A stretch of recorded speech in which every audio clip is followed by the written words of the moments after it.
The target list feature is a way to create subgroups within your contacts based on the information you have collected from them. To create a list, select Create Target List, then name it, and click Next. You will now be able to select the parameters for your target list.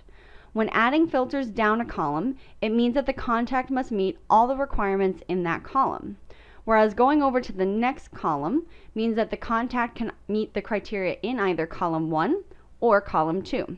For this example, I'm going to select my filter as shoe size, and I'm going to make an exact match for the shoe size 6.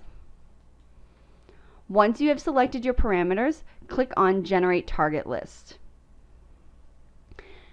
The target list is also created to be dynamic, so the system will continue to add contacts as they meet this criteria.